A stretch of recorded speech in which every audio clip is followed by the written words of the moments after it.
What's going on, everybody? Welcome back to Simple Sports Hub, man, where we talk all things Washington Commanders football.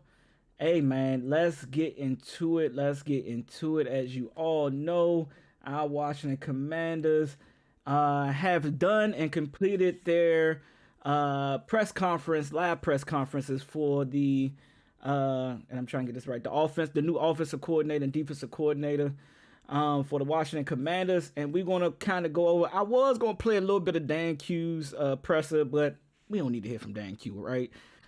There was two good pressers, man. I didn't hear a lot of schematics being talked about. Vault, what it do, my guy? It wasn't a whole bunch. I'm muted. Oh, my bad. Let me connect. Ugh. Hold on, y'all. Hold on, YouTube, real quick. Got to connect this TikTok. Here we go. What we got now? Check, check, check, check, check. What it do? What it do? What it do? Am I good, Vault? Am I good to go? Am I good to go? All right, bet that. Appreciate you, Vault. So you already know we're gonna go a little bit over both press conferences, man. Listen to the offensive coordinator David Blough. We also going to listen into our new defensive coordinator Daronte Jones.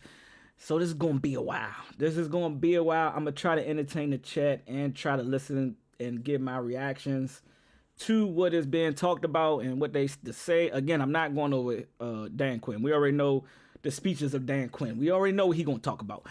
We didn't heard him speak a lot. So I'm gonna start off with let's start off with David Blough. Let's go over his first, because I think his was more warranted from a standpoint of, hey, he talked a little bit about the X's and O's.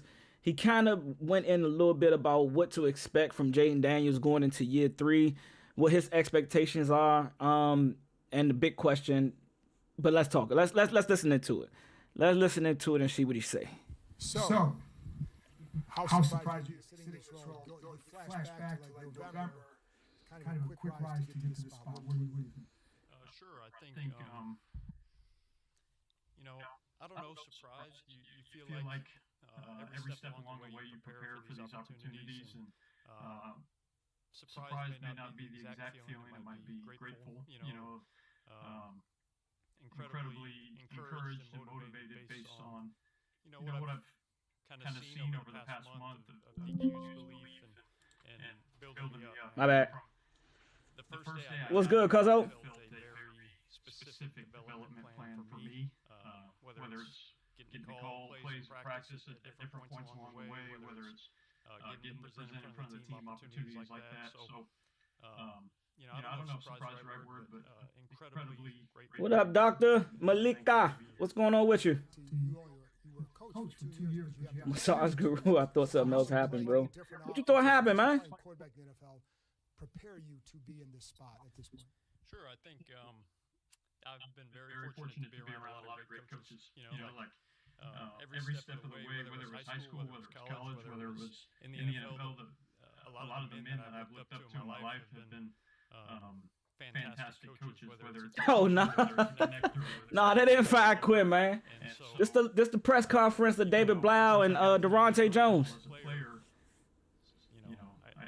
That flame was kind of lit for me. That I wanted to be the guy, as close as you can to calling a play in the huddle, getting to call the plays into the quarterback is the next closest thing as one of the play callers. So I've always had aspirations for this and really excited to get it going. I know you said that you sort of always wanted to be a coach after your playing days. Was play calling a piece that was always really important to you? And when did, if so? No problem at all, my guy. This is David Blough, our offensive coordinator, our new offensive coordinator for the Washington Commanders. I've seen the difference. This is the guy that's going to be calling the plays for JD5 and the lead offense. Dr. Malika with the roses, appreciate you. And the Cent Heart Me, thank you so much. Appreciate you, Dr. Malika.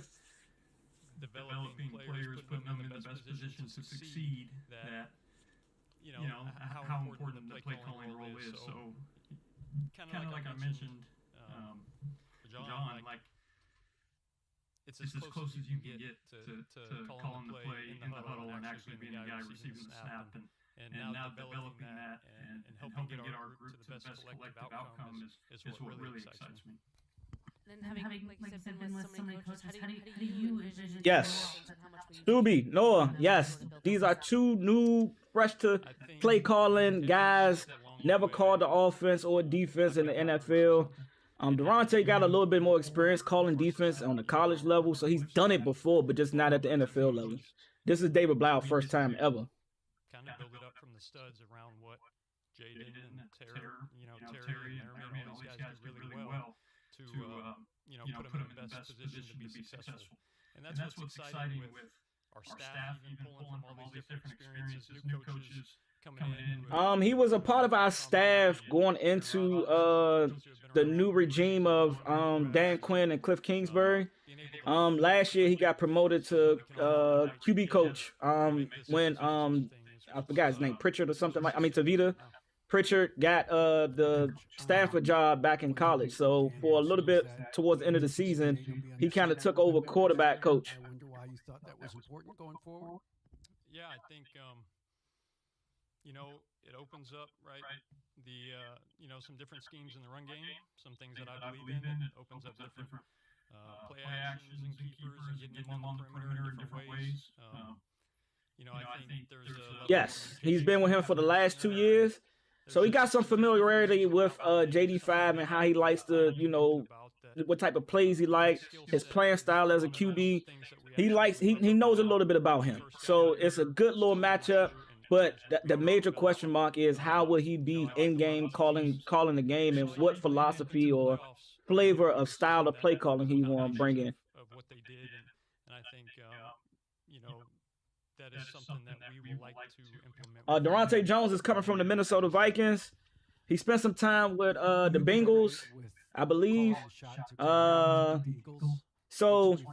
Mainly the Vikings, and he had time calling being the defensive coordinator with the LSU Tigers. Understood time, score, everything that led you to believe that shot could work. Sure.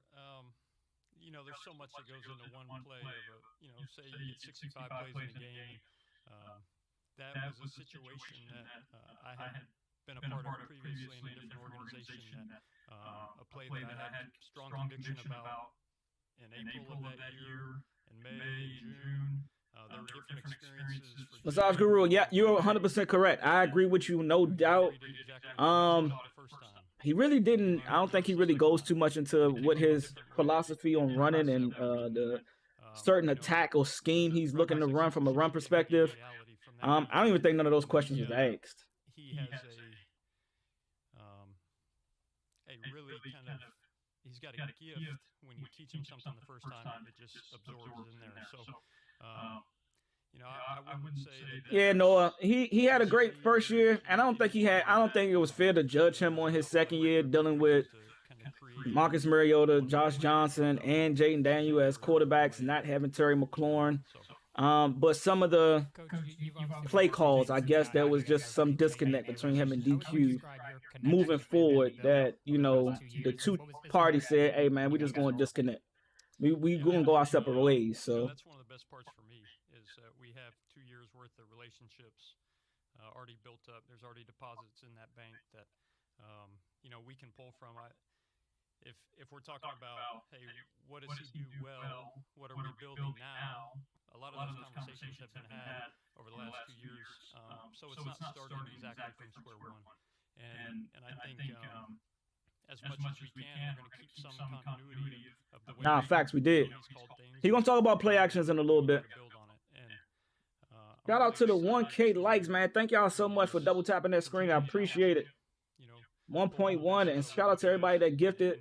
If you're new to the channel, welcome to Simba Sports Hub, man. YouTube, TikTok, man. Please subscribe if you're on YouTube. Hit that like button. Also, if you're on TikTok and you're new to the channel, man, hit that follow button. Follow your boy Simba. This is where you're going to get all your Washington Commanders updates from your boy Simba. Deviate from what this offense has been like the past 2 years. What's the biggest thing that you learned from working with Cliff Kingsbury? I think it's hard to ignore. Appreciate the follow, Tawan Johnson Beverly. Appreciate it. No huddle, the TJ B on a defense, and Cliff was incredibly gracious to me, just allowing me into his brain how he thinks, how he sees the game, and what he has seen work. And so the last 2 years were incredibly valuable for me to see how he approached game plan and how he went about teaching concepts. And he was incredibly gracious. So I'm really thankful I got that experience with him. Yes, sir. ACTR, HTTC. Only a couple years removed from playing yourself. Is there an advantage at all, you think, especially when you're coaching a young guy like Jayden, to be so recently removed from the game? I think a little bit. I think I've been able to see it through his lens. Definitely not at the never had the capabilities, the ability that he has. So I think maybe there's a mutual respect for what it takes to play quarterback in this league. But then I think from now on, it's what we, DJ, Danny, myself, what we do going forward to help grow him. And he'll see quickly the value that we can add to his game and where we can get this thing going in the right direction. Hey, good afternoon, Coach. Congratulations. Thank you. We've gotten a small peek back in your days in Detroit and how you support your wife. I imagine some of that support is at least given back to you as well. Nick, you got to ask your brother-in-law about his thoughts on your getting promoted. Jayden has a very tight familial bond as well that we all know about. How important is a quarterback in the NFL with so much of what you do being publicized and scrutinized and even criticized at times? Is it important to have that away from the spotlight support system to lean on? It's everything, man. Like when I can walk out of here and go home and I get to be dad and husband to my beautiful wife and dad to my daughter and one on the way. It's like, it's the why you do things. And Melissa's been the backbone of our family, allowed me to sacrifice so much as a player, and then now coaching. It's no secret what goes into that. And, I wouldn't be able to do it if she wasn't just lifting me up, just like the wind beneath my sails. So I'm incredibly she gets it, having been an athlete, at the highest level, and it's really special. This past weekend, even though the game didn't go the way for the Patriots, it was special for the way Christian played, and really proud of him as well. Have you had an opportunity to speak to Coach Brown since you got promoted? If so, how did that conversation go? We stayed in contact really over the last couple of years as I knew I wanted to get into coaching, and so he has always been in my corner, and I learned a ton from Coach Braun. He really taught me just cornerstone foundations of what quarterback play really was. But haven't communicated a whole lot since, but I'm sure we will touch base soon. Coach, congratulations and good afternoon. From everything that you've done already, from your time here to your time playing in the league, etc. Now that you've been elevated to this position, what is it about you specifically that's going to positively impact this offense? I think I'm going to try to bring out the best in everybody. I think whether it's coaches or players, shout out to the 2.3K likes, man, on the TikTok. Appreciate everybody for double tapping the screen. Thank y'all so much, man. Thank you. Like I mentioned a couple times, to see it done at a really high level and understand that you can't, compromise on the standards of excellence. And our offense will be held to it. Our coaches will be held to it, and it's what I expect from myself. And it's a really fun opportunity to kind of implement from the ground up what the Washington Commanders offense can look like in 2026. David, first of all, congratulations. Big opportunity for you. I know you've developed a really good rapport and relationship with Jayden over the last couple of years. You've challenged him. I'm curious, specifically Jayden, how's he made you better? Maybe how has he challenged you? Yeah, I think I kind of mentioned it. He's got an uncanny ability to just absorb anything you share with him one time. So the challenge to that is, okay, how can we stack on that the second time? Where can we take his teaching and not assume that he's already reached his capacity to learn? How can we continue to build and take it from when he first got here in 2024, the 101 level classes, and now how do we take him to every time he takes the field Sunday, he's beating people between his ears and at the highest level, just able to put our offense in the best position possible with his brain. And I think that challenge giving him new content, new things to learn, new things to understand about playing quarterback in the NFL has been really stimulating for myself, for the other offensive coaches, Brian Johnson, DJ Williams, Danny. When we think about what it can be for him, it's how do we take him to that next level? You said the word conviction a couple of times today, having a strong conviction about this, strong conviction about that. But sometimes convictions don't always play out the way you think they'll play out during a game scenario. So being adaptable, being a first-time NFL play caller, how will you kind of navigate those challenges? I had a wise coach share, it's about strong convictions lightly held. And so I think there's an adaptability that will be fluid. We're going to do what our guys do best. There will be staples of what our identity will look like, but there's going to be some things that are easy for us and hard for defenses. We're going to make the same things look different, different things look the same, and teach in a creative way. And there's things that I think will be really evident when they come to life, on the field. I'm going to pause right here because I just want to touch on that because that was one of my biggest concerns when it came to David Blough being the first-time play caller is how are you going to adapt in game and, during a game when your script that you put together all week, when you and JD5 and the offense come together and y'all go over this script and the ball is kicked off and the game is started and things just not going your way. How are you going to be able to adapt and say, hey, we're going to pivot from this, what we went over, and we're going to start throwing in a little bit of this. And I think that comes with, I'm not looking for immediate success. And I think that's going to be a hurdle for a lot of the fans. I think going through this process with two, I guess one unexperienced, offensive coordinator and never called the game. And we're going to get into the defensive coordinator and his play calling. We're going to it's going to be some hurdles. It's going to be some, hey, they still trying to iron things out. Now, how that looks out on the field on Sundays, it may look a little ugly sometimes. And I might even get upset at it. Like, God damn, David, why we call this on this play? But you also got to have an understanding that this is new to him, even though he's played the game of quarterback. Like, he's played in the NFL before, and he's actually played in games. So from being on the field, adapting that way is a little bit different from adapting when you calling that play in the JD5. And again, like he said, man, he has some guys that are all coming together to try to make this thing flourish in Washington from an offensive perspective, right? So I just want everybody to be a little bit mindful, man, that this thing may not hit off the ground running, and it may do because he has 2 years with him. He's had 2 years with JD5. He's been around the offense.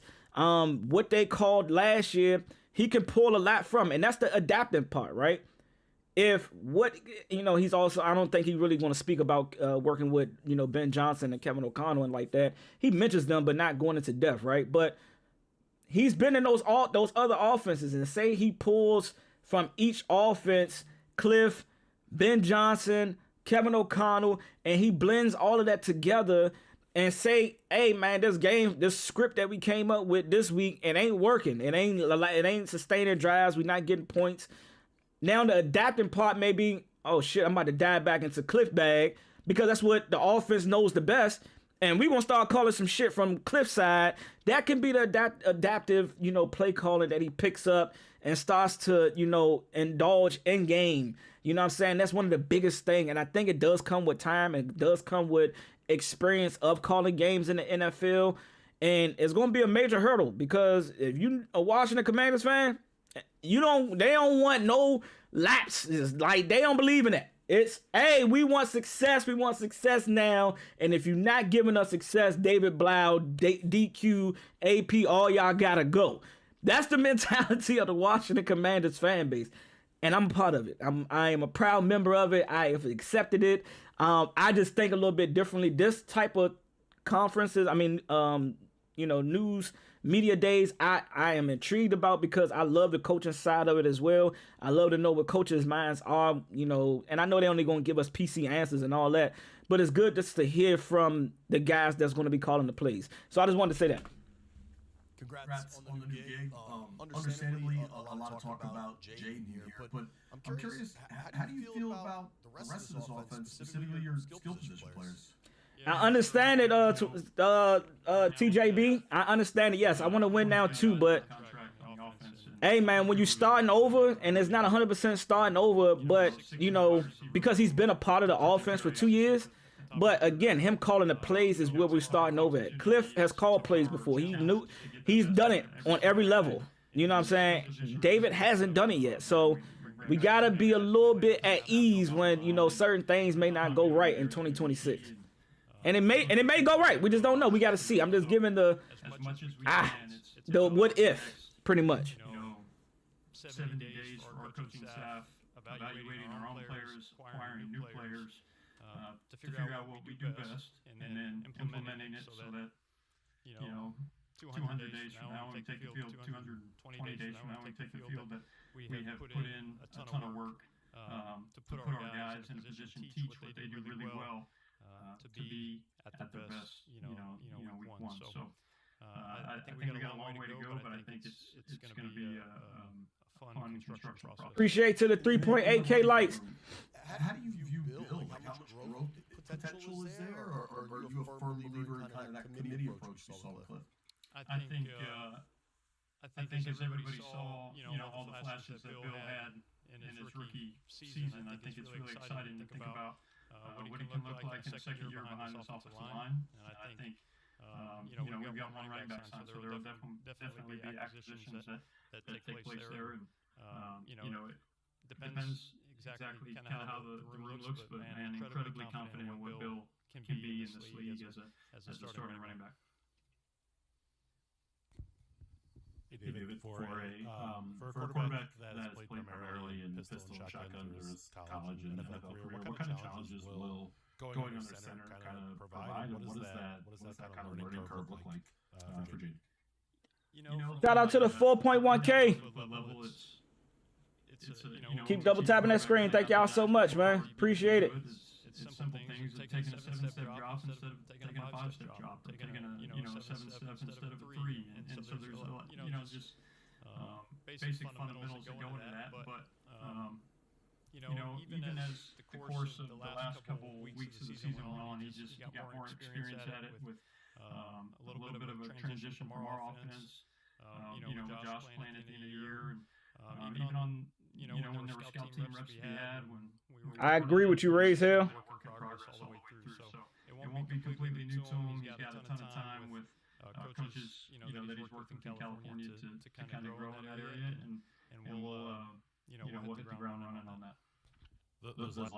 So, and I hope y'all paid attention to what he was talking about. The question was asked, David Blough coming from a large pistol, shotgun formation and playing in college, and now coming into being an offensive play caller. DQ kind of alluded to this in his presser before introducing the new OC and DC, is that, you're going to see JD5 under center a lot more. And the question was pretty much, how do you work with him and make him a better play action quarterback from under center, right? And JD spoke to it during Super Bowl week. He want to get better at play action and, primarily play action under center, because we seen him run play action in pistol and shotgun. We know he got that down pat. But what he has to get better at a lot is playing from a play action perspective under center. And that's like David Blough, going through a 7-step drop versus a 3 or a 5-step drop. How can he get better at that? And one of the key things that, a lot of people was, from a fan base perspective, we're kind of going back and forth with, hey, do we sit JD5? Do we let him play? We see them running a lot more play action with Marcus Mariota and Josh Johnson, 2 veterans in the NFL. Man, why we didn't see a lot more of that with JD5? And even though that the decision was made towards the end of the season is to sit JD5, JD5 was still practicing. JD5 was still taking reps, even though it was on the practice squad. But guess what that was allowing him to do and get better at? JD5 was getting a head start going into 2026 as he was getting live practice reps, practicing on play action from under center. And David Blough kind of alluded to is that towards the end of the season, JD5 was still practicing. And guess what? He was still working on his game, like tuning up his game, getting a lot better. He was getting it from the sideline perspective and from film, being in the locker room, in the film room with the quarterbacks. And then also sitting on the sideline watching Marcus Mariota and Josh Johnson run the play action from under center. So he's been getting 3 variations of, early reps going into 2026. So I'm happy that he was already, progressing and knowing what it was he wanted to, get better at going into 2026. And he's also going to be working as he's out in California. Now, the next thing is I hope that he's whatever acquisitions we make in free agency. I know the draft he won't be able to, but whatever acquisitions we make from a receiver standpoint, even the running backs, he fly them all out and they get work. They put in work. They get a little mini script from David Blough under the table, you know what I'm saying? Because you can't have contact with the players. But they can make it work, you know what I'm saying? Some of those type of plays that they want to run and just get familiar with running and practicing, getting under center and just throwing to his guys. I think that will help JD5 going into year 3 a lot.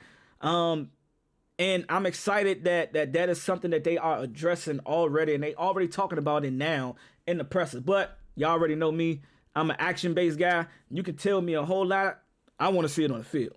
Last couple of weeks when he was not on IR but practicing, not playing, were you guys getting in, working along those lines? Were you starting to kind of work on specific things? This is kind of what I was just alluding to. I think it starts with any player in that situation. It's growth areas. So that was one area we saw for growth, and so as much as we could, we worked it for his intentional development plan. And I think we saw it even in the 4 weeks at the end there that he wasn't playing 5 weeks. Hey David, congratulations. Thank you. When people discuss this, your limited experience coaching comes up, as you might have heard. But you also play quarterback, like a lot of the other offensive coordinators. Shout out to the 5.1K likes. Thank y'all so much, TikTok. Keep double tapping that screen. I really appreciate all the support. How many years of coaching? I think it's a fair question. I think, what I can kind of lean on is whenever those conversations have happened between the most important relationship in my eyes, between the quarterback and play caller that I've seen take place, I've gotten to be in the room for all those conversations. Whether it was Matthew in Detroit, or Jared in Detroit, or Kirk in Minnesota, or Kyler in Arizona for a little bit. It's like you get to be in the room where all those conversations take place, and you hear how the coordinator thinks. You hear, so while you're not maybe calling the play in the huddle as a backup like I was for the majority of my career, you get let in the chess match, of what a play caller is thinking, being on the headset, hearing the play call come in, the dialect, all the little things that go into making a well-oiled machine kind of run. And obviously, you talk to different people, family, mentors, others about whether to do this, what do they think about this. Ultimately, you decide what to do. What was that final conversation like with yourself? Of like, I don't have to do this now. It's still got a long way to go, but hey, you never know where this opportunity will come up again. I think when these opportunities come up with the men that we have on this roster, with the coaches that we have on the staff, with Dan Quinn and Adam Peters, you have to go for it. Don't ever want to live a life that is timid. And so we're going to go for it in a big way, and it's really exciting to think about. Having this opportunity now where I'm sitting and going forward and just building it with the group that we have.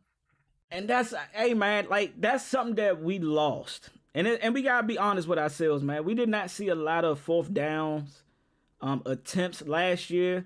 And again, maybe it was due to coaching, maybe it was due to all these other unforeseen reasons. But it's exciting to hear and see that he has an aggressive mindset. Like, if it's doable and it's reasonable, hey, we're going to go for it. Now, one thing DQ did allude to is that he's giving these guys full reign and to run the offense and defense how they see fit. He don't want them to add philosophies of what he wants to see. He wants these guys to come in and evaluate the talent on their own, come in and tell me who you like, and then build the offense and run the offense and defense how you want to see it be ran. So I'm happy to hear that, because I think that was one of the another missing piece, even though the injuries and all that occurred. But that was one of the biggest miss that we had, and going for it on fourth down. Like, I'm not saying that we didn't do it and we wasn't successful at it last season, but we just didn't see a lot of it. We rarely kicked, maybe because we trusted the kicker that we had for the little bit of time that we had him, and then getting to the new kicker and all that, and that's another question mark in itself. But I'm happy to hear that he has not lost the aggressiveness that the fans love to see on the field. It was a little shaky at times, like, whoa, why are we going for it? But we bought into it. We bought into being aggressive. We don't give a fuck if it's 4th and 7, 4th and 6, it was like 4th and 5 and under. Short down in distance on fourth down, we going for it. We want to keep our offense out there on the field. So hopefully we can get back to that. I would love to see us get back to that. Hey there, so you've been here for a bit now. You've experienced the high and a bit lower last year. So what have you learned about the staff and just being here, dealing with the adversity that you all did last year? Yeah, I think you learn a ton in both seasons, right? You learn, some of that perseverance, isn't always about strength, like perseverance, sometimes about direction. And Dan Quinn has always been a steady presence for us, and he has just pointed us in the right direction. And you see that through and through, whether it was 12 and 5 or 5 and 12. So his pouring into me, I have felt from the first day. I have felt that for me, but I've seen it for every single member of our organization, and that's something that you can't overlook when you make decisions that you want to be a part of this. And so that was really special. And then I think on the coaching staff, you learn, in the hard days that there's a lot of men in this group that we can get in the foxhole together, and we're going to go battle it out, and we're going to treat each other with respect. We're going to communicate at a high level and go and really go after this thing. And there's been all-star games, college all-star games, combine, all the things. So what is kind of like from now on, I guess, to draft? What are some of the important key items on your list of things to do? Sure, I think right now it's digging into our Shout out to the 6.1K likes on TikTok. Thank y'all so much, man. Appreciate it. Give our feedback on what's going to fit, within our offense. And then, with the offense. Appreciate everybody that's tuned in, man. If you're new to the YouTube channel, if you're new to the TikTok, hit that subscribe button, hit that follow button, man. Also, like the video if you're on YouTube. Appreciate it. Double tap that screen if you're on TikTok. Thank y'all so much. Also, share it. Share it out to the good people. We want the offense to look like with regard to concepts and formations and how we're going to, get after it. Hi, Coach. Congratulations on this opportunity. You spoke earlier about your development while being here. Where do you feel that you've grown the most being here? It's a great question. I think, as a player, you come in Wednesday morning and there's a game plan in front of you that the coaches have prepared, and you have input in here or there, but you're a consumer as a player. Now, as a coach on the other side, you're a teacher. And we are creating content for these men to, consume, and we have to creatively teach in a way that will stick into their brain, whether it's through video clips or PDFs. You got a feeling we gonna take Sony or the edge rusher from Miami? Exactly what we want to see come to life. Oh, we got a mock draft 2.1 coming up. TJB. So it's gonna be coming out. I think I'm gonna do the mock draft tomorrow, man. I'm gonna go live tomorrow again, and we are going to do mock draft 2.0. So make sure you tune in, my guy. And you've seen this offense in and out. What do you feel going into 2026 that they need to grow the most? I think we'll have an identity that I think people will see every week when we take the field, right? Like we're gonna do everything we can to be explosive, take care of the ball, and be creative, and our guys will you'll see kind of the DQ preaches speed and violence, and we want people to feel that from our offense. Congratulations, Coach. A lot of talk has been about your relationship with Jayden, but how important is it to build a balanced offensive attack where he doesn't have to be Superman for you guys to be successful? Very important. I talked about it. He's incredibly accurate. His mobility is a superpower. And as we continue to use his brain to our offense's benefit, I think you'll see as much as anything, you'll see all of these skill guys that we talked about a little bit get unlocked, and it's going to be really special to see. All right, y'all. So that was our new offensive coordinator, David Blough's press conference, introductory conference, as we introduce him as our new OC. Again, first time being a play caller. Definitely going to be interesting to see, what this guy, brings week one with JD5 and all the new acquisitions that we're going to bring in that wasn't here last year, and some of the guys we might retain. I know one of the and that's going to come in the free agency conversation, but we ain't going to talk about that. Let's get into our new defensive coordinator, Daronte Jones, and let's see what he's talking about.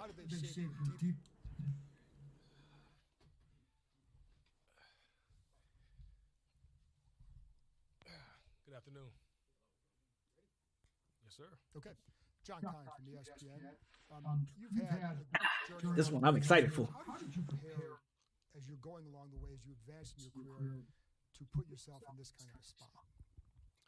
Just being around some of the talented coaches, great minds that I've been a part of, growing up, from Marvin Lewis to Vance Joseph, Mike Zimmer, Lou Anarumo, and even as recently as Kevin O'Connell and Ron Flores.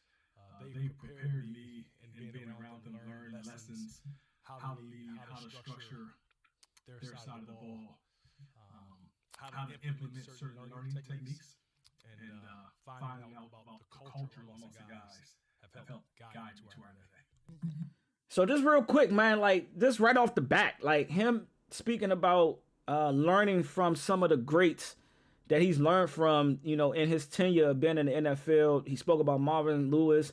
We all know what he can do from a defensive perspective. We've seen him have some top tier premier defensive, teams and his tenure of coaching, with the Bengals, being with us for a little bit. So it's not like we heard he's been around some successful people.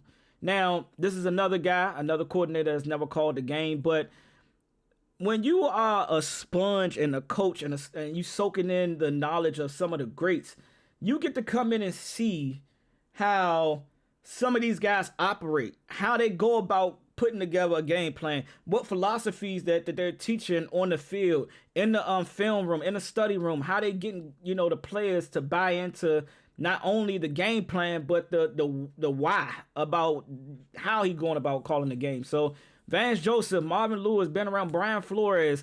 Like, he's been around some great minds that we've seen call the game on the defensive side of the football. So, yes, he's new. Yes, he's never done it on this such high of a level. But guess what? He's doing it now. He's doing it now, and he is going over it now, and he's getting his chance and his opportunity to coach and call the defense for the Washington Commanders. So I'm excited about it. You mentioned the names that you've coached with. How did they shape your defensive philosophy? What is it that you want to bring here?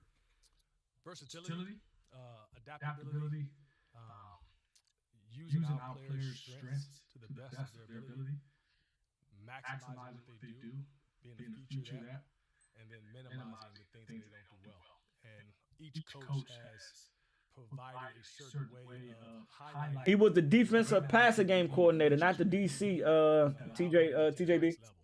And so my ability and learning from those guys in terms of how to tap into each individual player is different.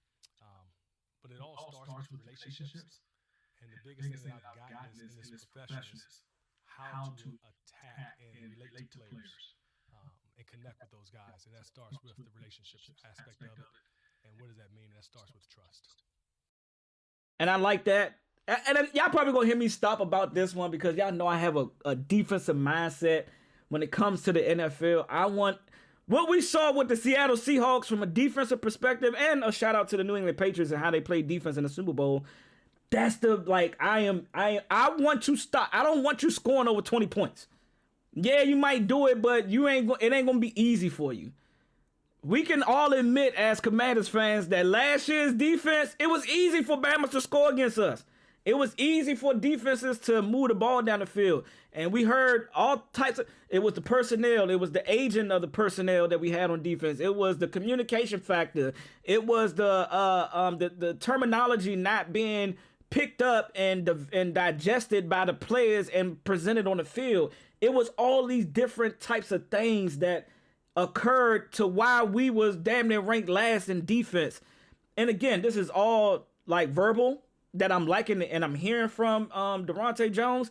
And again, I want to see it now. He got to build those relationships with the guys that we currently have on our roster and under contract, and the new guys that we're gonna bring in. And I think he's gonna be a big part of the personnel that comes in. But it's good to see that, what he's picked up and learned from some of the other guys that have been doing it and calling defensive games. Now he can, take from that and now, construct it into his own way and build relationship with the guys that he about to be calling plays into. So it's good to hear that. Hi, Nick Follow with The Athletic. As you've worked with different coordinators, different players, are there things you've kind of picked up along the way where you're like, if I ever get my shot at calling it, because this is what I want to do. I want to do this differently. I want to keep this. Have there been any like small things where you're like, if I get my chance, I want to implement this? Sure. Naturally want to be multiple because I've been around so many different schemes. I think that's an advantage of mine. There aren't too many schemes that I have not been a part of. Everyone comes from some type of tree, and so because of that, I've been able to answer your question, be able to implement various things from each scheme that I like and I want to pull from. So whether it's the Zimmer scheme, hey, I like this on third down, I like the mug looks there, or if it's Flores and the versatility of how we can use one person in multiple ways based off of their strengths. That's what you want to pull from. And how much did your year at LSU kind of shape you? It was great lessons at LSU. Having the ability to lead a staff. I think the defensive staff at that time was 16 on defense alone. And so that's a large staff that you have to organize and be structured in a way that you're very efficient in how you meet and how you prepare day to day and how you get the players prepared. And so with that, also with 16 different personalities, and you're dealing with grown men, and everyone's different, and everyone has different backgrounds, different experiences that they can bring. You want to make a collaborative effort, right? And include everyone, and you want guys that can contribute, guys that have high character, guys that are also teachers and they can communicate in their own light. And so being at LSU, learning how to deal with different personalities, not only from the player perspective, because that's been, you get used to that at various levels, but in terms of at that level in the SEC and going into SEC competition, what that means was very instrumental. Yes. Hey, Coach David Aldridge, The Athletic. Welcome back. Thank you. Appreciate you. You have all kinds of different experiences. I just wonder if you have a sense of 3-4 or 4-3 just at the jump, just off the outset for this group. Multiple. I think 3-4-4-3 is just numbers, still 7-man spacing. So I always say it's not how they line up, it's how they wind up. And so you can create that number system in numerous ways. I love that. Hey, fuck what y'all talking about. I don't need to know what it is. 3-4 base, a 4-3 base, a 3-3-5 base. I don't care about that. I love that answer. That answer just told me a whole lot. Like, I don't care where you start, is where you end up. I don't care where you line up at, is where you end up at. And that's hopefully sacking the quarterback or getting a turnover and getting the ball back to our offense. So I don't give a fuck if it's a 3-4 base. I don't give a fuck if it's a 4-3 base. I don't care nothing about that. How are you going? And it's just a 7-man spacer. So at the end of the day, how you line up, but how you get to where you want to get to and where he want us to get to, that's what matters. And I know it's all talk, right? Can he develop the players to get there? Hey, yes, it got to be seen first. And that's why it's that action base. It sound good. It definitely did sound good just to hear him say, hey, I don't really get into numbers. I don't care where you line up at. Is where you end up at is what matters the most to me. And that's what he wants to, inject into our defense and what he wants to see week to week. And that's what I want to see too. So it sounds good. With regards specifically to Frankie Louvu, they used him in different ways. For each of the first 2 seasons, I wonder what you think his best utilization of his talent and skill set would be. Love Frankie Louvu watching the tape. He's a guy that before I got here, I watched and put on tape in our meeting room. I love his athleticism. He's best going downhill. Getting the match to one running backs, that's always a key. You're going to get that a lot in terms of matchability and putting guys in advantageous positions. He's best when he can go down. He'll use athleticism, win on edges, use his speed, some time, distance, space too. Hold up, you said put him on running back. I don't know nothing about that, Daronte. I don't know about that nigga checking on running backs. I think running backs are one of the guys on offense that gets the least amount of reps and protections. Oh, so going up against running backs. Okay, I got you. Coach Quinn had talked about how things change over the last 5 to 10 years. A defense that was effective 10 years ago may not be as effective now. What have you seen change in defensive trends across the league since you got to the NFL about 10 years ago? The coverage is almost like things come back full circle. So at that time years ago, people were leaving the spot drop schematics and going more match coverages. So match 3 quarters and things of that nature. Now you're starting to see a trend coming back full circle to where schemes are starting to become more vision based, and especially early down. So you see that trend starting to happen. You see guys going more shell coverage where at one point it was really middle field closed, just in terms of structurally. And so there's always things that you can pull from 10 years ago that is still prevalent today in terms of the physicality, the fundamentals, and the techniques. That will never change no matter what year that is.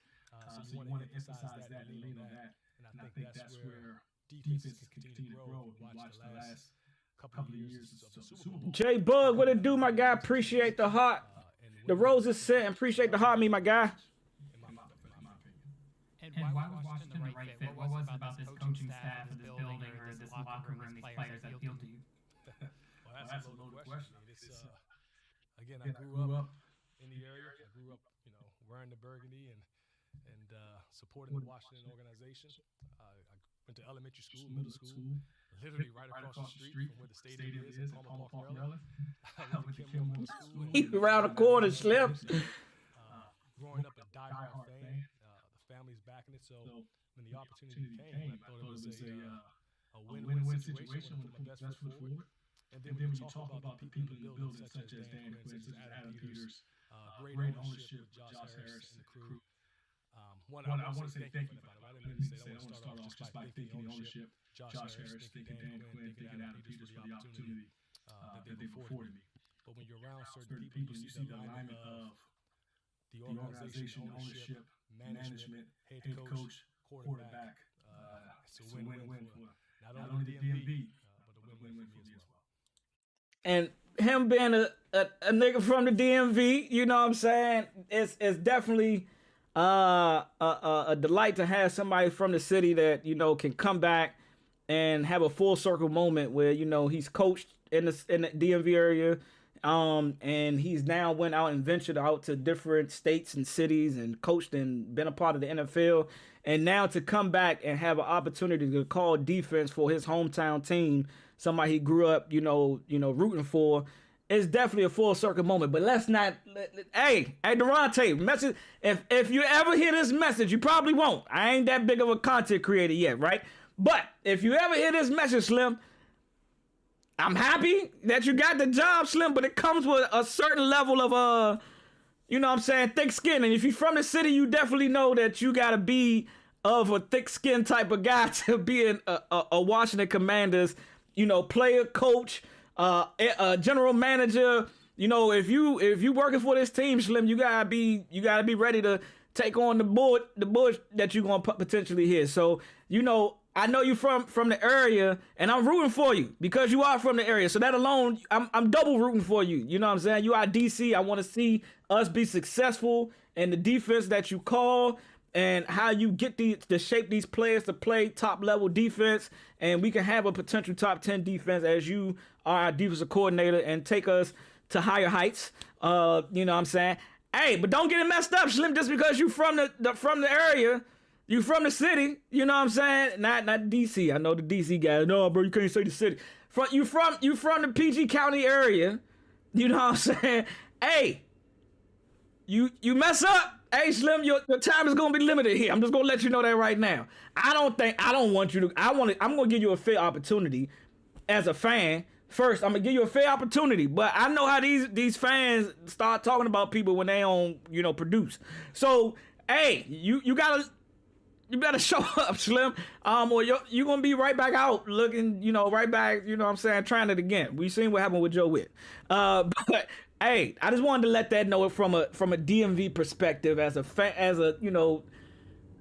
you coming back to the area. They crazy. We crazy over here as fans.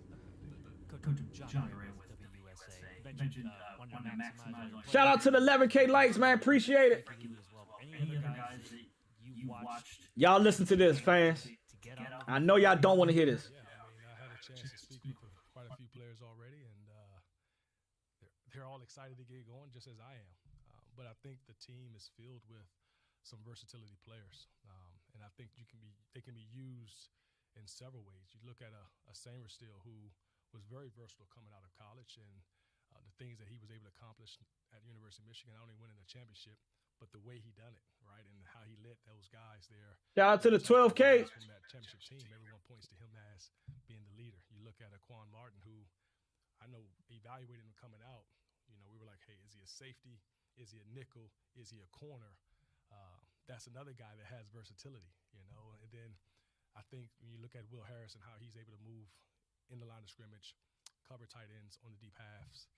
You look at a Jordan McGee, another guy who's on the ball, off the ball. The list goes on and on. You look at Javon Kinlaw, who can play all different levels up front. And so the talent is there, the skill set is there. It's our job with the staff to maximize those skill talent. And I'm excited to work with the staff that we have. There's going to be a lot of collaborative effort going forward, and the communication, and we get a chance to teach, right? We talk about the foundation from ground up, and trying to connect these players and find out how they learn. And I think that's the biggest thing going forward. To be able to utilize versatility, you got to figure out how they learn. We all, as human beings, we learn differently, right? And so each player is going to fall into one of the four categories of learning styles. And it's our responsibility to figure out if they're visual, auditory, read and write, or if it's kinesthetic learners, and that's our job to pull that out of them. I want to touch on that response that he gave back to us real quick, just because we often hear that the guy that I know a lot of people probably didn't want to hear from, or his name being mentioned, is Quan Martin. And there's been a lot of talks about, hey man, we need to go ahead and replace him as our we need to go ahead and replace him, and we need to go ahead and start looking at other options at safety, because he just ain't cutting it. He ain't it. He ain't that guy, right? And I just want to say this, is that he spoke something that a lot of people may not want to hear, but it's just true to who he was. Quan Martin, coming out of college, he was very versatile. A lot of people thought he was a nickel in, down line of scrimmage, checking tight ends and running backs out the backfield, safety type of guy, but also can play that rangy safety, back end free safety role as well. And he mentioned it. He mentioned having somebody that is versatile, right? Having a versatile safety that can do multiple things. And he wants versatility all throughout the defense. Guys that can play multiple positions and excel at them, because what does that do for an offense? Like when you got the versatility, you can bring down a safety, and that don't mean that you blitzing. You might drop him in the coverage, or you might drop him to the flats and have him or cover a guy or spot a QB. It's a multiple things that you can do, and it's not a one box thing that you can just fit a certain player to from a position standpoint. So having versatility and him speaking to it, and I know a lot of people are against, we need to get rid of Quan Martin. This is why a lot of people pushing for Caleb Downs. Whatever it may be, even Caleb Downs being a versatile player, I'm not mad at it. But, he's seen it. He saw it. He looked at it. Jay Boogie with the times 10 Oh shit, title gifter, appreciate it, my guy. Thank you so much. I do not have my alerts on right now. I apologize. Everybody that's tuned in on YouTube, man, please hit that like button. Also, man, subscribe to the channel if you're new. Welcome to Simple Sports Hub, man, where we talk all things Washington Commanders football. We are doing a live reaction to the press conferences of our new OC, David Blough, which I kind of did already. And then now we're going into the press conference of our new DC, Daronte Jones. So I want Caleb Downs as a Cowboy fan, but I don't think we would be able to get him at 12. Yeah, I don't think he's leaving the top 10. And if he does get out of the top 10, y'all got a shot. But that's a low percentage from the type of... And don't let him run a fast 40. Yeah, it's GG's. He may go top 5. But appreciate the gift, my guy. Appreciate it. Appreciate y'all. So again, I love the fact that he was able to point out the versatility in some of the players. Jordan McGee, Javon Kinlaw, Mike Sanders. Now, how is his philosophy and his way of teaching going to resonate with the players to where it's like, oh shit, coach, I fuck with that a lot better. Hey, nah, that makes sense. So when we get out on the field, you can play free. You ain't thinking about, all right, what technique or what verbiage did Slim use? And I'm not saying that's what Joe Witt struggles was. All right, it probably was. I'm not gonna lie. And also, Dan Quinn maybe could not get the best out of him in that way, the defense in that way. But it's good to see that he is definitely focused on building a relationship with the guys first, understanding where their strengths and their weaknesses are and how he can build the defense to play at an ultimate strength level. And then you can teach and coach as the offseason goes and as mini camp and all. You can teach to build to make a weakness a strength. So I'm happy to hear that. Good afternoon, Coach David Harrison, WSN9. You say he hope he trip every time. Hey, we saw it happen with Kyle Hamilton. Let's start here. How much? Obviously, you've done a lot of homework, and you've talked about, like you mentioned. How much do you want to have? How much of the plan for each individual guy do you want to have in place before you meet them, and then how much obviously is going to be dictated by getting to know them further? I think it's a balance. No re-signs yet. Coming in already, I've had a chance to watch tape on just about everyone here in the building on the team. I've developed, and here's the teacher background. I've developed an IEP for each player. If y'all been in school, y'all know what the fuck them IEPs are, man. I had one. Things that I see on tape that they do well, things they can improve in. How can we as a staff assist them in that improvement? And then when you meet that player and that player comes here, you start to get to know that guy. You can have to tweak a little bit in terms of, again, their learning style. Is it more walkthrough? Is it more film-based? Is it more auditory? So then we can tweak it. But at least the overall 30,000-foot view plan of how to improve that individual player has already been assessed. And as everybody learns differently, y'all. Some people learn by in-game reps, live reps on the practice field. You know what I'm saying? Some people learn by just seeing it on the film and saying, hey, man, I get this. All right, bet I know how to tweak. I know how to do that on the second rep. And you got the auditory, like you can just hear it and you can pick up on it and you can go. So the fact that he acknowledges that everybody learns differently and he's willing to build out that process with each player and break that down and then have a one-on-one with them to go over it, what he thinks. And then, hey, he might not be so much, auditory. He may be a little bit more walkthrough based, hands-on, physical, and he get it. You know what I'm saying? So, all right, I'm going to have to tweak this IAP a little bit, individual performance review. And that may bring out the best in the player, but I hope that the players don't go into that with the mindset, and these are all grown men, so I hope that they go into being able to receive constructive criticism and be able to say, all right, I can bang with that. Like, all right, I can make this little tweak, or hey, man, I understand where you're coming from, and I can make this change to make my game even better than what it is and get prepared going into 2026. So I'm happy to hear his mindset behind that. Obviously, you've got 1 year, 2 years, and sometimes more NFL tape on these guys. Appreciate the 15K likes, man. Thank y'all so much for double tapping that screen. In the NFL, will you go back to that on your own and maybe try to look at some of those things you can reintroduce to their skill set in the NFL, or do you kind of let them maybe tell you, hey, these are some things I've done before that I haven't been able to do here that I would like to do moving forward? Well, a little bit of both. Every player sees themselves differently than we as coaches, and you as media may see them, right? And so, as rightfully so. But that getting to know that player first starts with, I want to go back to me finding out what's their why, how they're motivated. Is it external motivation or internal motivations? That opens the lines of effective communication. And then when those lines of effective communication are open, then now we can kind of tap into what you can and cannot do based off of your strengths, and then have an open dialogue of, this is what I see that you do well. These are these are areas I think you can improve in. How do you see that? And then come to a kind of an agreement, and then move forward from that point on. But I think it's definitely it's a constant open lines of communication. You got to have communication. You don't want any void. Negativity kind of fills the void when it's empty, right? So we want to continue to have that effective line of communication, both player and coach, and that way we can help them grow as individuals. But you got to know the person before you know the player. Coach, good afternoon. Chad Ricardo with Fox 5. That nigga sound like Kurt Franklin. With all of your experience that you bring here to the table, what is the biggest thing about you yourself that's going to allow for you to impact not only this defense, but this organization? Relationships. I think one of my strengths is the ability to connect to people.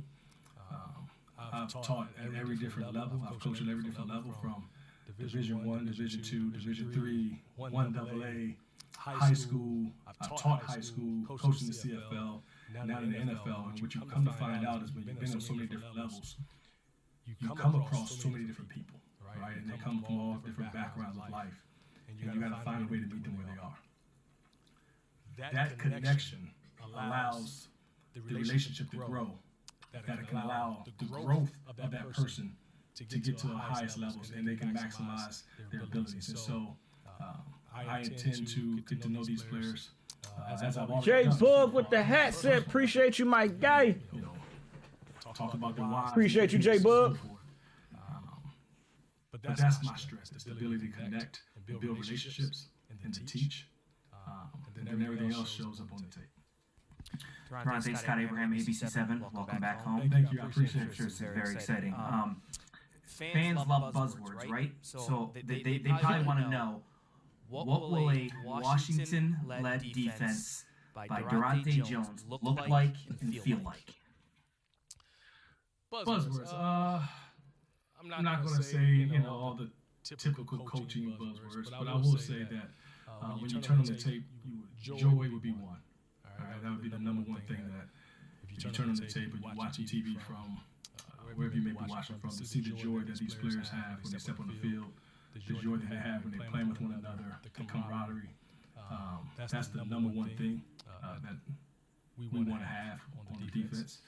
I think when you see joy out there, guys are playing selflessness, and you're seeing the team defense, and you're seeing guys who they don't care who makes the play, as long as someone makes the play, and they're willing to take on the double team, or take this pick, so that you can kind of clear up. And they're going to learn that the word sacrifice, although has a negative connotation, will be seen in different light, meaning it's not what am I willing to give up, it's what I'm willing to do for. And having that mindset amongst the whole team will provide that joy.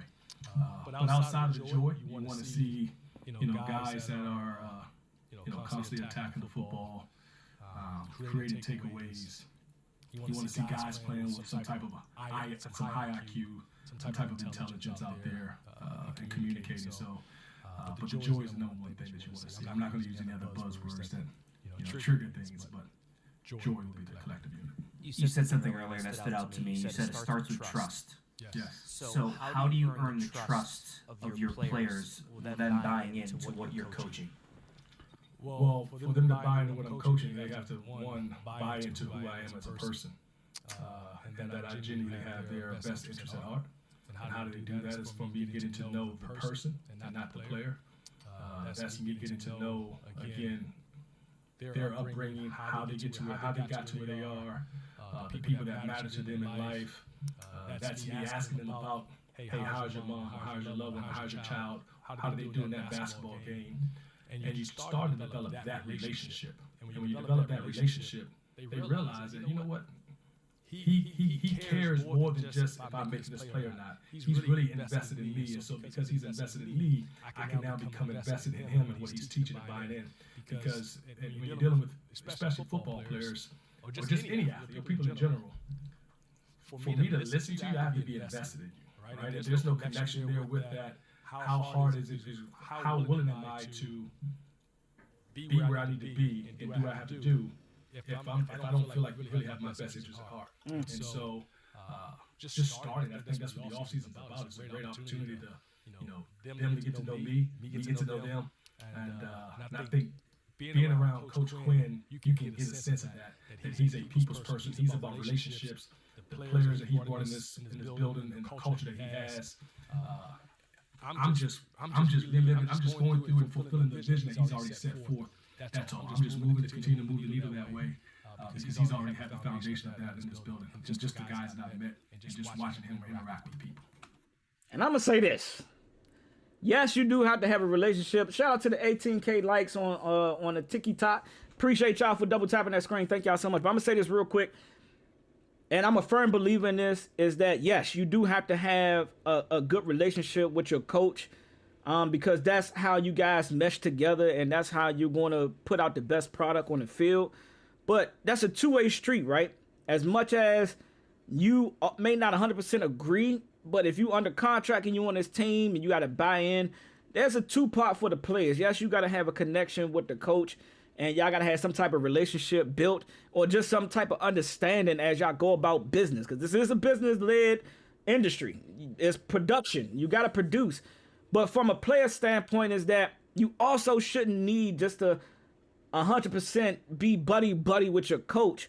You yourself should internally say, hey, Slim, yeah, I like your philosophy and I like the relationship that we got, but I also got to handle my business and make sure that I'm coming at the best that as I can to be the best that I can, because I'm playing for me.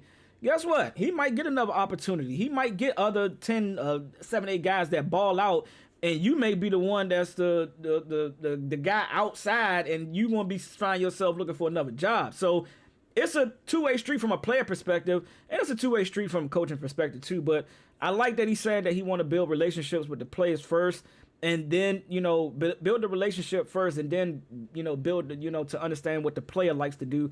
That's a good mentality going into this new opportunity for him. Hey, Daronte, congrats on the new job, and welcome back to DC. JP Finley with NBC4.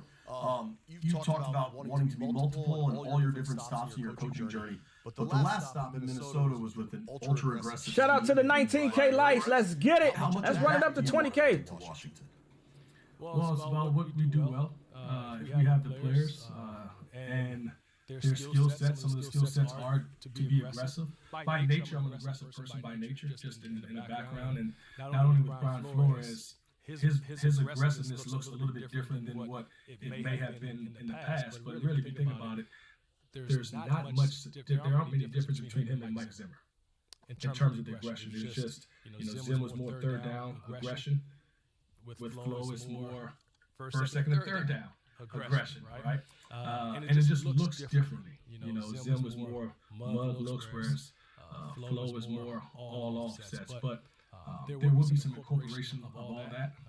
I don't want to get too much into the X's and O's, but we will try to dictate the terms and change the math. There's a buzzword. But we will use that just with our adaptability and versatile approach. But I think the way the players help shape that. So it's all about players first and scheme second. And so based on what our players can do, we would do. If players can't do that, then we would do and put them in situations where they can be at their best. And so, yes, by nature, I'm an aggressive person. By nature, we want to become more aggressive in some way, shape, or form. Is that pressures? Or is that just being more of attacking? Is that being more shout out to the 20K likes. Appreciate y'all. Tackling and just doing the routine things routinely. That can also be seen as being aggressive as well when you're just playing technique. And so it's based off what we have player-wise. And then Dan Quinn mentioned that before you guys started talking about the roster, he asked you to just watch everything. Yes. When you watched this defense from last year, what would you describe as the strengths? Young and athletic. I would say young and athletic. I know there's some older pieces there, but for the most part, especially the guys that we have in our system here, you look at the back end with We're talking about Samer Steele, Trey Amos, Quan Martin, Will Harris. Those guys are athletic, and you throw in a Reeves in there as well, who provides some versatility. And Owen's also another guy who's versatile. You look at McGee, you look at Luvu, you look at Madrano. Those guys are athletic, and they're young. And up front, you have some savvy vets up there, and then you have Newton, who's also a young player who has some mobility inside the interior line. So when you look at that, the first thing that jumps. Shout out to the 21K likes, man. Let's get it. Appreciate you, J Bug. Appreciate you, Willie, for being in the chat, man. Double tapping that screen. Thank y'all so much, man. I really appreciate it. Appreciate everybody else that's been double tapping, man. Thank y'all. One of the things I want to touch on, he spoke about Madrano. And what have I been asked about? Why haven't Kane Madrano been getting some playing time? And you see some guys, you see what he talk about, guys playing with speed, some young athleticism. Why aren't we utilizing that? Why are we so hell-bent on playing the old veterans that have shown us so much, even going towards the end of the season? It's like, why wasn't the evaluation period started with a lot of these young guys? So seeing the young guys get some more bump, I wanted to see that from a K Madrano, whatever it's like, however you pronounce Madrano, because he got the versatility. We seen him drop back in pass coverage in UCLA. That was his specialty. What did we struggle at the most? Guys like Frankie Louvu and Bobby Wagner, shout out to all the greatness of a Bobby Wagner and future Hall of Famer, but he struggled in dropping back in the pass coverage. It's not, you don't got to be a Hall of Fame coach or a coach in the NFL or a coach at any level of football to see with your eyes that Slim struggles in pass coverage. But we got somebody that worked with Ken Norton Jr. back at UCLA when Ken Norton Jr. was there. So why are we not giving this guy some reps? Let's just see what he can do. Let's see if he really can cover better than a Frankie Louvu and a Bobby Wagner. Why we were so hell-bent on playing with the veteran guys, I don't know. We will probably never get the answer to it.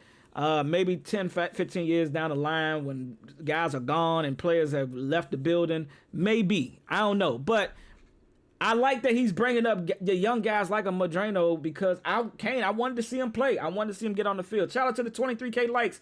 Oh, my God. Thank y'all so much, man. Y'all double tapping the hell out of this screen. Thank y'all. Keep running it up. Off the tape is these guys can run and hit. And so you definitely want to use that to where guys are going forward versus going backwards.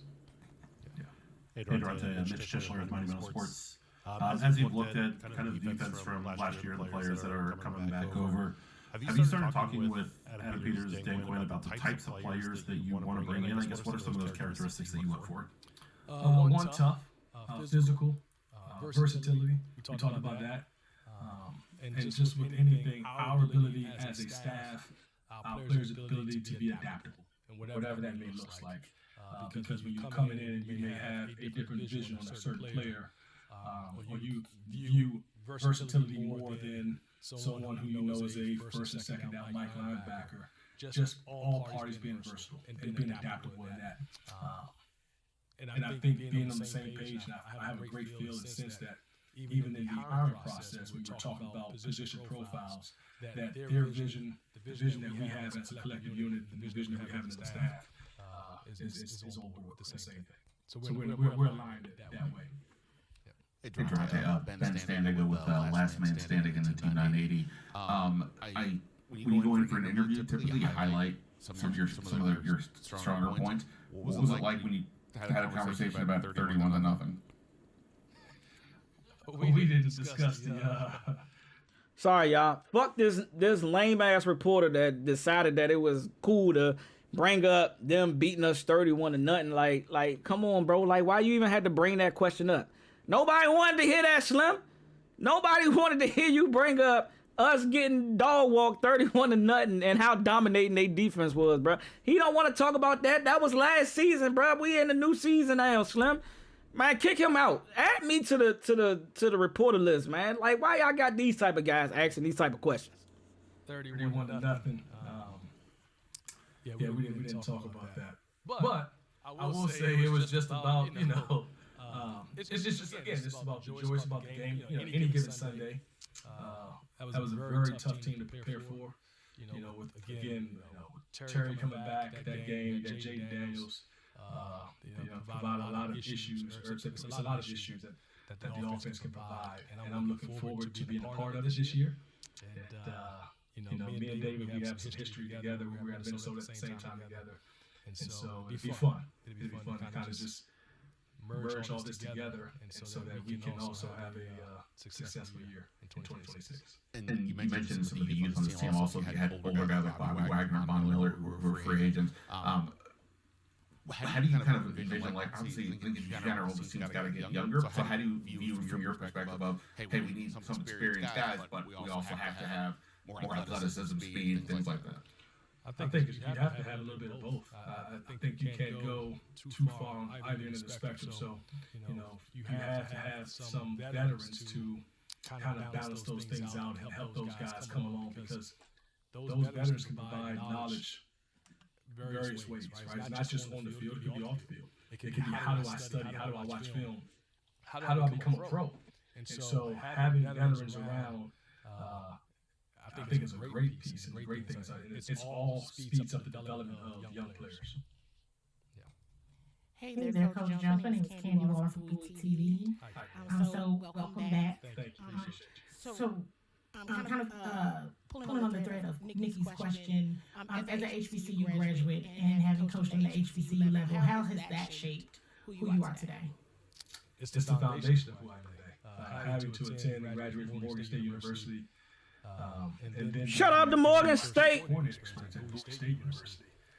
So as you can see, the foundation of who I am and why relationships. I've been up there a couple of times. Because those players that I've come in contact with. Back in my heyday. Coaching, playing with. It's special, and there's a bond that's there. And so coming to Morgan State, it's not about the glitz and the glamour in terms of what some PWIs may be about, but you find a family atmosphere. I learned that you miss a class, that coach is gonna be on you, like, why you missed this class, and that means something, and that helped build who I am today as my character, because now I understand that he cared. Those coaches that coached me at Morgan State, they cared for me, and they cared about my development, not just as a football player, but as a person, as a man, as a father, as a husband. They cared about that development. And I think that's what the HBCUs do. They help bridge that gap. They help provide the experiences of, yes, you're not alone as you continue to grow and as you continue your journey post high school. And you learn a lot of different things going through those processes. And when you take a look at how the NFL continues to evolve from the offensive perspective, what makes these NFL offenses so hard to defend, the top offenses? Well, it's their blend. First of all, the quarterback play. Right? It's a quarterback-driven league. And what you're starting to see is the blend from, let's say, college football coming into the NFL. It has been for a while. You're seeing less understanding two-back downhill runs. You're seeing more spread, open shotgun. You're seeing the influence, the QB run game. You're seeing that influence from college football. And what's happening is, unfortunately, there's a large population of coaches in the NFL that hasn't been in college football in years, right? And the game has changed a little bit. So now you're starting to visit in clinic with college coaches and say, hey, how do you stop this? What have you guys done with this particular scheme? And you see the crossover between NFL and college. The game is becoming more dynamic. Everyone wants the points on the board. They're spreading it out. Defensively, we like to try to take advantage of the open spread looks. Hence the aggressiveness over there that you talked about earlier. But that's where the game is changing. It's more passing. It's a passing league. It was good to kind of see a running back get the MVP of the Super Bowl. That's kind of been unheard of. That's that old school football. Y'all don't know nothing about that. Y'all young whippersnappers just know about throwing for 30 touchdowns. Hi, Coach. Welcome back to the DMV home again. Donna Hopkins, Pro Football Plus. We can always learn new things about ourselves. With all of your experiences that you've had, in coaching, what have you learned most about yourself as you embark on this new opportunity? Perseverance. The journey wasn't typical journey. 47 years old. This is my 26th year coaching, 16 in college. Sheesh. My 10th year in the league. Slim got he got some experience in the game. You know, not giving up, continue to move forward, push forward, be resilient. 15 years. I mean, 20-something years. That's a lot of experience. Sees adversity and success in the same light, I would say. You know, it's different. If you think back to, you know, when I was 26 years old, or really 23 years old, you know, sleeping in the car at 23 is different than sleeping in the car at 33, which I experienced both of those to try to strive to be where I am today. So perseverance and then trusting in God.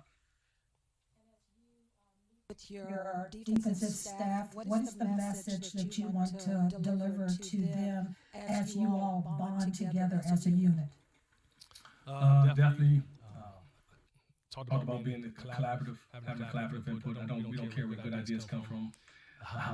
You know, meeting the staff, you can feel it already, the juice, building the strong dynamics to be able to have some creativity in the room, some dialogue in the room. Definitely have to have that. Open lines of communication. But you get a sense of there's a lack of ego in the room, which is great. You can see that we have a staff of guys that can be at their best. Shout out to the 24K likes. Let's get it. Please, if you're new to the YouTube channel, man, hit that like button. Hit that like button. Also, man, subscribe up, man. This is where we talk all things Washington Commanders football, Simba Sports Hub. I'm your guy. That's a great environment where things can grow.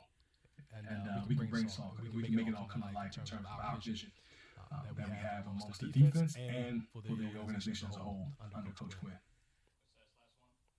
Coach, welcome back home. Muchas gracias, Telemundo 44 and NBC4 here in DC. Congratulations on this opportunity. It's PR team fist bumping right now. No, you can tell he's media trained for sure. Can you elaborate what that experience was like for you? And what made you just keep going even after all of that? So for the family, all my family is still here. They're all from the area here, so they were ecstatic about me coming back, and you know, I haven't had a chance to really. You miss a lot of family functions, you know, when you're away, which is good. My grandparents are still here; they're still alive, so I get a chance to continue to spend time with them and my mom and my aunt and uncles. You know, my wife, she lives in the area, but she's from the Bay Area. And so she works, her firm is here, located in the Washington, D.C. area, so it's always good to just kind of come back full circle with that. In terms of the homeless question or sleeping in the car, again, it's what you're willing to, not what you're willing to give up, but it's what you're willing to do. And so it was what it do, Awesome to Sports. How you feeling, my guy? I'm good money, man. Recovering. You know, when you're a young person and you're single and you're not married, you have a mindset that no one can outwork you. You don't have a wife or a kid to go home to. And so when I was younger and growing up in the profession, and you know, after going through how you feeling? Different things that you've gone through, you have to pay your dues. No one tells you what those dues look like. But when you're out there and you want something that you want to accomplish, what's holding you back? You got to choose your heart. So it's either the hearts of failures or the hearts of success. You know, you can be hard and sleeping in my car and it's hard, or you know, I can have it the easy way. Right now, I got to face the heart of how do I handle success? You know, if it comes too early. And so you got to pick your battles and understand that you trust in God and you pray and. Just what it do, my guy. Hey, man. Hey, like I said, the dude been media trained for sure. He wasn't too overdrawn with his responses. He was kind of like short, straight to the point about, you know, the questions that was asked. His philosophy and, you know, primary scheme that he want to run is not, he didn't really want to get into what the, you know, the front is going to look like. Is it going to be a 4-3 or 3-4, you know, front that we're going to see from the defense primarily. He said it's not about, his famous saying is not about where you line up at, it's where you end up at. I fucks with it. I fucks with the philosophy. I fucks with that mindset. But he seemed like he ready to go to work, man. But he seemed like he's super professional, bruh. And he seems like he's a true get it out the mud type of defensive coordinator that has had to work his way up to each level and to now to get to this level where he's able to call a defense. Hey man, you got to commend that. You got to salute that. I love his mindset as well. And now it's what comes now is like, what is AP and DQ going to do to get guys like, you know, David Blough and guys like Daronte Jones the personnel needed to be a competitive team in 2026? It's going to come with some hurdles. These are two guys that have never done it at this level before. Not saying that they can't do it, but we just haven't seen them do it. So that's going to be always going to be the question mark, and how that's going to look week to week. You know, we're going to have some up games, we're going to have some down games. And I know from a fan base perspective, hey, they don't give a fuck about no hurdles. They don't give a fuck about no, hey, this is your first time. They want to see you come in and have success, immediate success. I've never seen this fan base give guys the benefit of the doubt, like, hey, man, year one, all right, a little tough. Let me, like, I'm going to give you the year two. If it's bad, and how bad it could be, potentially, oh, nah, GG's. The fan base is out. Like, so, even though he a guy from the city, he from you know, the PG County, I said PG County.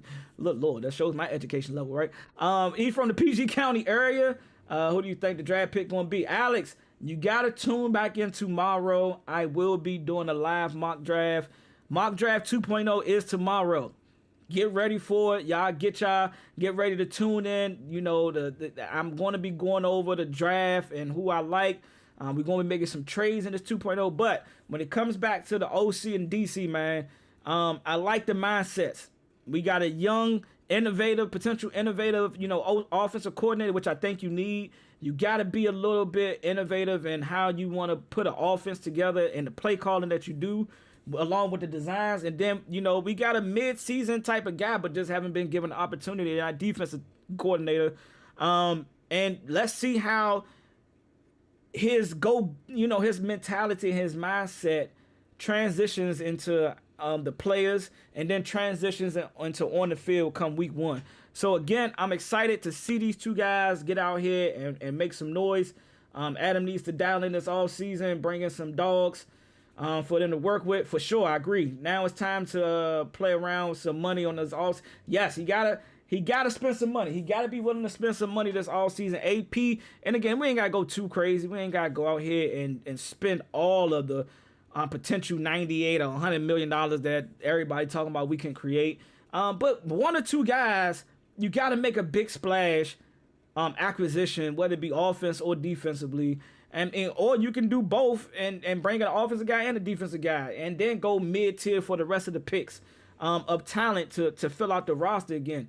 I just want to see us bring in some guys that have the dog mentality, and to the guys that remain on that remains on the roster currently. Hey, how DQ said, you got to leave 2025 season in 2025. We got new coordinators that's coming in, and they want the best version of you. They don't want what happened in 2025 to carry over into 2026. Leave that shit alone. That shit is washed. It's over with. Let's buy in and dive into what philosophies and how they want to construct the offense and defense. And let's be dogs. Let's be dogs. Let's continue to carry the Dan Quinn, raise hell, ride valiantly, all those sayings. Let's now put that into 2026. And hopefully the coaching can bring that out of these guys and the new guys that's going to come into the team. I'm getting ready to get off of here. I got to go get my daughter ready for gymnastics. But again, mock draft 2.0 is tomorrow. It's going to be between 12 and 1:30.